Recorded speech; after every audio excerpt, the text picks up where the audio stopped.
De la memoria y el recuerdo. 384 a.C. 322 a.C. Aristóteles. Traductor: Francisco Samarán Schirmer. Dirección y responsabilidad del proyecto Fundación El Libro Total. Audiolectura: Audra Studios. Fundación El Libro Total. Proyecto de responsabilidad social e intelectual de la firma Sistemas y Computadores S.A. Capítulo 1. Hemos de tratar ahora de la memoria y el recuerdo. ¿Qué es?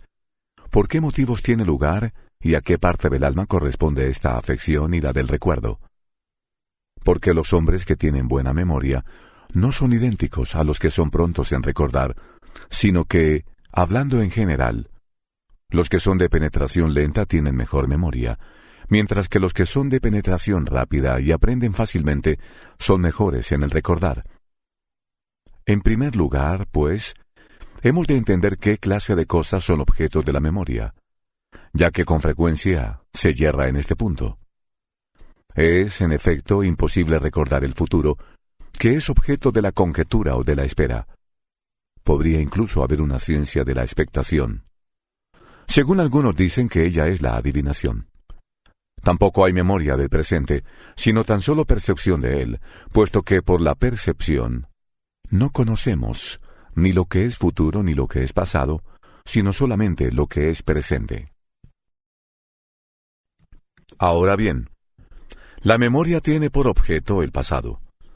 Nadie podría pretender recordar el presente, mientras es el presente. Por ejemplo, no se puede recordar un objeto blanco particular mientras uno lo está mirando, como tampoco se puede recordar el tema de una especulación teórica, mientras actualmente se está especulando acerca de ella y se está pensando en ello. Solamente se dice que se percibe lo primero y que se conoce lo último. Pero cuando uno tiene conocimiento o sensación de algo sin la actualización de estas facultades, entonces se dice que recuerda. En el primer caso, se recuerda lo que él aprendió o pensó, y en el otro caso, lo que se oyó, se vio o se percibió de cualquier otra manera. Pues, cuando un hombre ejercita su memoria, siempre dice en su mente que él ha oído, sentido o pensado aquello antes. La memoria, pues, no es ni sensación ni juicio, sino un estado o afección de una de estas cosas, una vez ha transcurrido un tiempo. No puede haber memoria de algo presente ahora y en el tiempo presente, según se ha dicho, sino que la sensación se refiere al tiempo presente, la esfera o expectación a lo que es futuro y la memoria a lo que es pretérito. Toda memoria o recuerdo implica, pues, un intervalo de tiempo.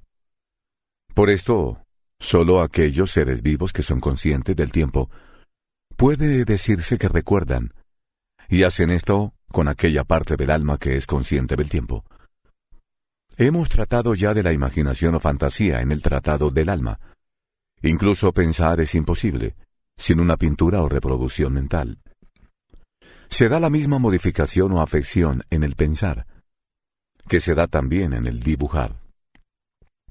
En este caso, en efecto, aunque no hacemos uso del hecho de que la magnitud de un triángulo es una cantidad finita, sin embargo lo dibujamos con una cantidad finita.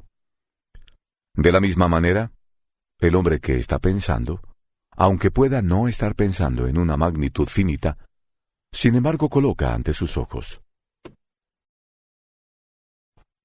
Y aun cuando la naturaleza del objeto sea cuantitativa, pero indeterminada, sin embargo pone ante sus ojos una magnitud finita, aunque piensa en ella como si fuera meramente cuantitativa. ¿Por qué motivo es imposible pensar en cualquier cosa sin continuidad, o pensar en las cosas intemporales, a no ser en términos de temporalidad? Es otra cuestión. Necesariamente conocemos la magnitud y el movimiento con la facultad con que conocemos el tiempo, y la imagen es una afección de la facultad sensitiva común. Así pues, Es evidente que el conocimiento de estas cosas pertenece a la facultad sensitiva primaria. Pero la memoria, aun la de los objetos del pensamiento, implica una pintura mental. Por eso parecerá pertenecer accidentalmente a la facultad pensante, pero esencialmente pertenece a la facultad sensitiva primaria. De aquí que la memoria se halle no solamente en el hombre y en los seres que son capaces de opinión y pensamiento, sino también en algunos otros animales. Si ella formara parte de la facultad intelectual, no pertenecería, como pertenece, a muchos otros animales. Probablemente no corresponde a todo ser mortal, porque tal como vemos las cosas actualmente, no pertenece a todos, puesto que no todos tienen conciencia del tiempo. Ya que, como hemos dicho antes, siempre que un hombre recuerda actualmente lo que ha visto, oído o aprendido, tiene la conciencia simultánea de que ha hecho aquello antes. Ahora bien, expresiones como antes y después dicen relación al tiempo. Es pues evidente que la memoria corresponde a aquella parte del alma a que también pertenece la imaginación. Todas las cosas que son imaginables son esencialmente objetos de la memoria, y aquellas cosas que implican necesariamente la imaginación son objetos de la memoria tan solo de una manera accidental. Puede plantearse la cuestión de cómo es posible recordar algo que no está presente, puesto que solamente está presente la impresión, pero no el hecho. Porque es evidente que hay que considerar la afección causada en el alma por la sensación, igual que la causada en la parte del cuerpo que contiene el alma, a manera de una especie de grabado o pintura. La afección, cuyo último estadio llamamos memoria. El estímulo, en efecto, produce la impresión de una especie de semejanza de lo percibido, igual que cuando los hombres sellan algo con sus anillos sellados. De aquí que, en algunas gentes, debido a la ineptitud o a la edad, la memoria no tenga efecto ni aun bajo un estímulo muy fuerte, como si el estímulo o el sello se hubiera aplicado a un agua que fluye. Mientras que en otros, debido a un desgaste parecido al de las paredes viejas en los edificios, o bien debido a la dureza de la superficie receptora, la impresión no penetra. Por esta razón, los muy jóvenes y los viejos tienen pobre memoria. Esos están en estado de fluencia. Los jóvenes a causa de su crecimiento, los viejos a causa de su decadencia. Por una razón semejante, ni los que son muy rápidos, ni los que son muy lentos, parecen tener buena memoria. Los primeros son más húmedos de lo que deberían ser, y los otros son más duros de lo conveniente. En los primeros, no puede perdurar la impresión en el alma, y en los otros no deja huella. Ahora bien, si la memoria efectivamente tiene lugar de esta manera, ¿qué es lo que uno recuerda? ¿La afección presente o el objeto que dio origen a ella? Si lo primero, entonces no recordaríamos nada una vez ausente. Si lo otro, ¿cómo podemos, percibiendo la afección, recordar el hecho ausente que no percibimos? Si hay en nosotros algo análogo a una impresión o una pintura, ¿por qué razón la percepción de esto será memoria o recuerdo de algo distinto y no de esto mismo? Pues es esta afección lo que uno considera y percibe cuando ejercita su memoria. ¿Cómo, pues, se recuerda lo que no es presente? Esto implicaría que se puede también ver y oír lo que no está presente. Y seguramente en algún sentido es esto lo que puede ocurrir y ocurre. Igual que una pintura pintada sobre un panel, es a la vez una pintura y un retrato. Y, aunque una sola e idéntica, es ambas cosas, sin que, sin embargo, la esencia de las dos sea idéntica. Y así como es posible pensar de ella las dos cosas, que es una pintura y que es un retrato, así, de la misma manera, hemos de considerar la pintura mental que se da dentro de nosotros como un objeto de contemplación en sí mismo, y como una pintura mental de una cosa distinta. En la medida en que la consideramos en sí misma, es un objeto de contemplación o una pintura mental, mientras que en la medida en que la consideramos relacionada con alguna otra cosa, por ejemplo, como una semejanza, es también un recuerdo. De manera que, cuando su estímulo es actual, si el alma percibe la impresión en sí misma, parece tener efecto a manera de un pensamiento o una pintura mental. Es como si uno contemplara en un retrato o pintura una figura, por ejemplo, la de Corisco, aun cuando uno no haya visto precisamente a Corisco. Igual que en este caso, la afección causada por la contemplación difiere de la que se produce cuando se contempla el objeto meramente como pintado en un lienzo. Así en el alma un objeto aparece como meramente pensado, mientras que el otro, por ser, como en el primer caso, una semejanza, es un recuerdo. Y por esta razón, a veces no conocemos cuando estos estímulos tienen lugar en el alma, a partir de una sensación antigua, si el fenómeno es debido a la sensación, y dudamos de si aquello es recuerdo o no lo es. A veces ocurre que pensamos o recordamos que hemos visto u oído algo antes. Ahora bien, esto ocurre siempre al comienzo. Pensamos en ello por sí mismo, y luego cambiamos y pensamos en ello refiriéndolo a algo distinto. También tiene lugar lo contrario, como le ocurrió a Antiferón de Oreo y a otros alienados. Esos, en efecto, hablan de sus imágenes como si ellas tuvieran lugar actualmente y como si ellos la recordaran en la actualidad. Esto ocurre cuando se considera como semejanza lo que no lo es. El ejercicio guarda el recuerdo y conserva la memoria por medio de una constante repetición mental. Esto no es nada más que contemplar muchas veces un objeto como una semejanza y no como un algo en sí mismo o un algo independiente.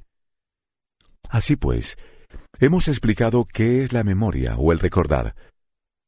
Hemos dicho que es un estado producido por una imagen mental referida como una semejanza a aquello de que es una imagen. Y hemos explicado también a qué parte de nosotros pertenece, a saber, que pertenece a la facultad sensitiva primaria, es decir, a aquella con que percibimos el tiempo. Capítulo 2. Nos resta ahora hablar del recuerdo. En primer lugar, hemos de admitir como punto de partida las verdades que hemos establecido en nuestra anterior exposición. Porque el recuerdo no es ni la recuperación ni la adquisición de la memoria.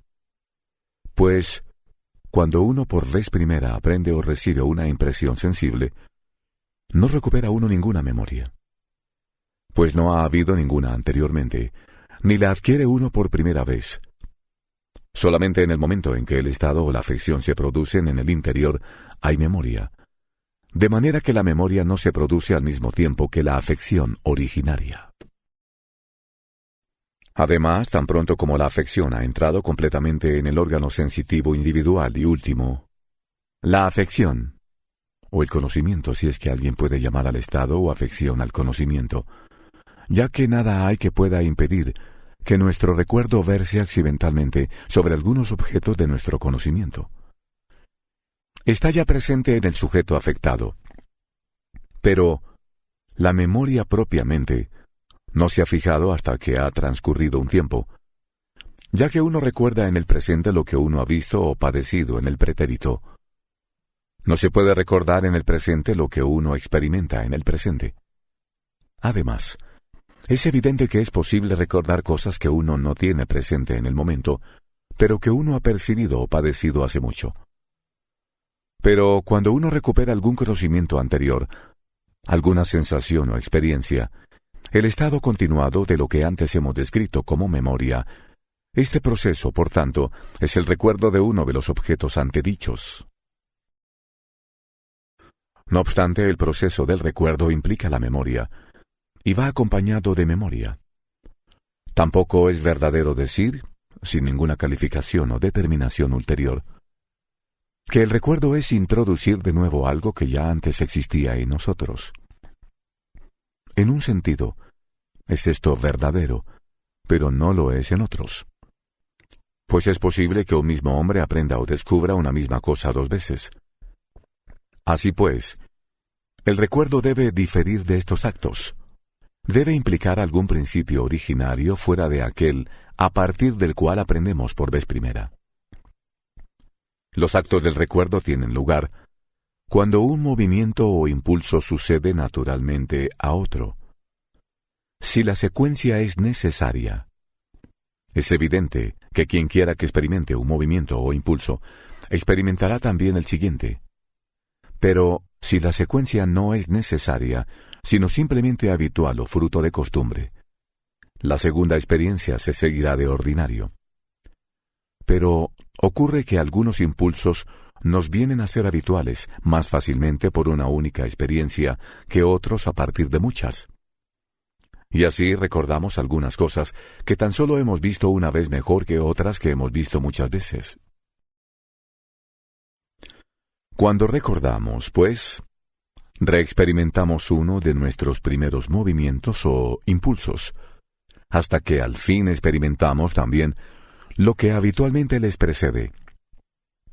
Por esta razón, seguimos ordenada y continuadamente el rastro cuando pensamos, partiendo del presente o de alguna otra cosa, o bien de algo semejante o contrario a lo que buscamos, o bien de algo íntimamente relacionado con ello.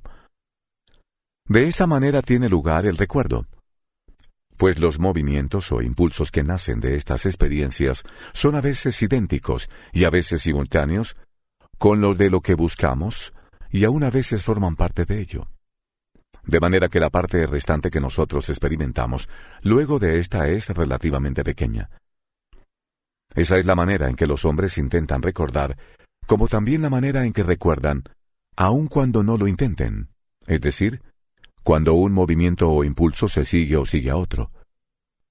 Hablando en general, cuando otros impulsos o movimientos, tales como los que hemos mencionado, se han despertado o han sido excitados antes, se sigue o produce el impulso o movimiento particular. No necesitamos investigar de qué manera recordamos, cuando los extremos de las series están muy alejados, sino solamente cómo lo hacemos, cuando estos extremos están muy próximos. Es en efecto evidente que el método es idéntico en ambos casos, es decir, siguiendo una cadena de sucesión continua, sin una búsqueda previa o un recuerdo. Porque por costumbre o hábito los impulsos o movimientos se siguen unos a otros ordenadamente. Así pues, cuando un hombre desea recordar algo, este será el método que debe seguir. Intentará hallar un punto de partida para un movimiento o impulso que le conduzca al que él busca. Por esta razón, los actos del recuerdo consiguen una más rápida realización y un éxito más completo cuando parte del comienzo de una serie. Porque, igual que los objetos están relacionados entre sí por un orden de sucesión, así también lo están los impulsos o movimientos. Los sujetos que poseen un determinado orden interno o psíquico, análogo al de los problemas y cuestiones matemáticas, son los que más fácilmente recuerdan. Los sujetos psíquicamente desordenados recuerdan con dificultad. Aquí es donde está la diferencia entre recordar y aprender de nuevo. Que en el primer caso, uno será apto para llegar de alguna manera, por su propio esfuerzo, al término siguiente al punto de partida. Cuando uno no puede hacer esto por sí mismo, sino que necesita la mediación de otro agente, éste ya no recuerda. Sucede a menudo que uno no puede recordar de momento, pero puede conseguirlo buscando y acaba por hallar lo que quería. Esto tiene lugar iniciando muchos movimientos o impulsos, hasta que al fin uno inicia uno de tal clase, que conducirá efectivamente al objeto de su búsqueda. Porque el recuerdo consiste en la existencia potencial en la mente del estímulo efectivo, y como se ha dicho, de tal manera que el sujeto es movido o estimulado desde el mismo impulso y de los demás estímulos que él contiene en sí mismo. Pero se debe asegurar el punto de partida. Por esta razón, algunas personas parecen recordar, partiendo de los lugares. La razón de esto se halla en que ellos pasan rápidamente de un eslabón de la cadena continua al siguiente. Por ejemplo, de la leche a lo blanco, de lo blanco al aire, del aire a lo húmedo, de lo cual uno recuerda el otoño, si era esta la estación que buscaba. Hablando en general, el punto medio parece ser el mejor para comenzar, porque uno recordará cuando llegue a este punto, si no antes, o bien no recordará ya partiendo de ningún otro. Por ejemplo, supongamos que uno esté pensando en una serie que puede representarse por las letras A, B, C, D, E, F, G, H. Si uno recuerda lo que quiere en la A, puede sin embargo recordarlo en la E, porque a partir de este punto es posible moverse en una y otra dirección, es decir, hacia la D o hacia la F. Si uno no quiere uno de estos, recordará siguiendo su camino hacia la F. Si lo que quiere es G o H. Si no, sigue su camino hacia la D. Siempre se obtiene éxito completo de esta manera. La razón por la que a veces recordamos y otras veces no, aun partiendo del mismo punto, es que es posible moverse desde un punto de partida idéntico a varios puntos distintos. Por ejemplo, desde C podemos ir directamente a F o solamente a D. Si uno no se mueve por un camino antiguo, el movimiento de uno tiende a lo más habitual o acostumbrado. Pues, en este caso, la costumbre o el hábito tiene las veces de la naturaleza. Por eso recordamos rápidamente las cosas que frecuentemente están en nuestro pensamiento. Porque igual que en la naturaleza una cosa sigue a otra, así ocurre también en la actualización de estos estímulos. Y la frecuencia o interacción tiene las veces de la naturaleza. Pero, puesto que en los fenómenos puramente naturales, algunas cosas tienen lugar de manera contraria a la naturaleza y se deben al azar, más aún ocurre así en el orden de los hábitos, a quienes el término natural no corresponde en el mismo sentido.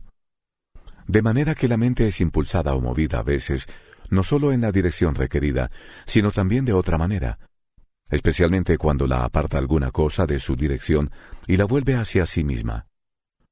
Por esta razón, cuando queremos recordar un nombre, recordamos fácilmente alguno parecido, pero fallamos en el enunciado del que queremos.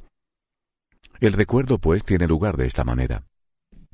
Ahora bien, el punto más importante es conocer el tiempo, sea con exactitud, sea de una manera indeterminada. Admitamos que se posee una facultad por la que se puede distinguir el tiempo mayor o menor. Es natural suponer que podemos distinguir estos tiempos igual que distinguimos las magnitudes. La mente, en efecto, no piensa a distancia en las cosas grandes extendiéndose hasta ellas, como piensan algunos que opera la vista, ya que la mente pensará igualmente en ella si ellas no están allí, sino que uno piensa en ellas por medio de un movimiento proporcionado de la mente. Pues hay en la mente movimiento y figuras semejantes.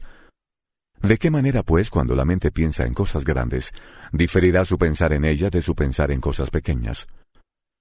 Todas las cosas internas, en efecto, son más pequeñas, y como proporcionadas a las de fuera. Quizá, igual que podemos suponer que hay en el hombre algo proporcionado a las formas, podamos también suponer que hay en él algo análogamente proporcionado a sus distancias. Por ejemplo, si uno experimenta los movimientos AB, BE, este tal puede imaginar CD, porque AC y CD están en la misma relación que AB y BE. ¿Por qué, pues, imagina uno más fácilmente CD que FG? Probablemente porque A es AC, lo que H es AI. Ahora bien, este tiene sus movimientos o estímulos simultáneamente.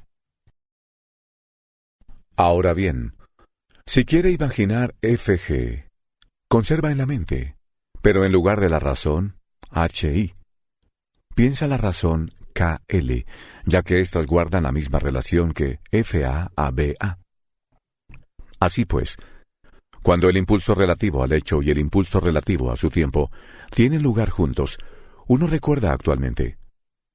Si uno piensa que experimenta sus impulsos o movimientos sin hacer esto, piensa que recuerda, porque no hay nada que impida que un hombre se engañe respecto a esto, ni nada que le impida suponer que recuerda cuando no hay tal. Pero cuando un hombre recuerda actualmente, no puede suponer que no lo hace y recordar sin ser consciente de ello. Porque el recuerdo, según hemos visto, esencialmente implica la conciencia. Pero si el impulso o movimiento que dice referencia al hecho tiene lugar separadamente del movimiento relativo al tiempo del mismo, o al revés, no se recuerda. El impulso o movimiento relativo al tiempo es de dos clases. A veces uno recuerda un hecho sin una exacta estimación del tiempo, tal como que uno hizo tal y tal cosa antes de ayer, y a veces uno recuerda con una estimación exacta del tiempo. Los hombres acostumbran a decir que recuerdan un suceso, pero que no saben cuándo ocurrió, cuando ellos no conocen exactamente la longitud del periodo de tiempo transcurrido. Hemos dicho antes que los que tienen buena memoria no son los mismos que los que recuerdan rápidamente.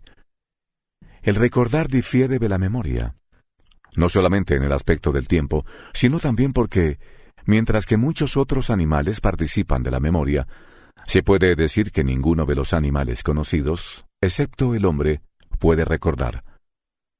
Por esta razón, el recordar es como una especie de silogismo o inferencia. Pues cuando un hombre recuerda, infiere o deduce que él antes ha visto, ha oído o ha experimentado algo de aquella clase, y el proceso de recordar es una especie de búsqueda. Este poder o capacidad solo puede corresponder por naturaleza a animales que posean la facultad de la deliberación, ya que también la deliberación es una especie de inferencia. Que la experiencia es en algún sentido del orden físico y que el recuerdo es una búsqueda de una imagen o pintura mental que se halla a sí mismo en el orden físico, se demuestra por el malestar o molestia de que dan muestras algunos hombres cuando, a pesar de una intensa concentración, no consiguen recordar. Malestar que además persiste incluso una vez han abandonado ellos todo intento de recordar, especialmente en el caso de los temperamentos melancólicos, ya que estos temperamentos se ven especialmente afectados por las imágenes o pinturas mentales. La razón de que el recordar no esté al alcance de su mano o su poder está en que, igual que cuando los hombres lanzan piedras no está muy al alcance de su capacidad el pararlas ya, así el hombre que se ha concentrado en el recuerdo y en la búsqueda, pone en movimiento una parte del cuerpo en la cual reside la afección.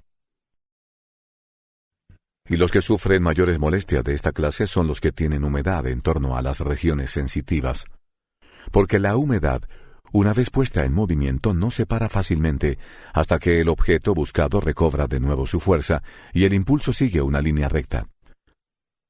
También por esta razón, los de temperamento explosivo o los tímidos, cuando ellos han producido una vez un impulso o movimiento, no cejan ya aun cuando sus sujetos les opongan movimientos contrarios, sino que siguen en su actividad y dirección originaria.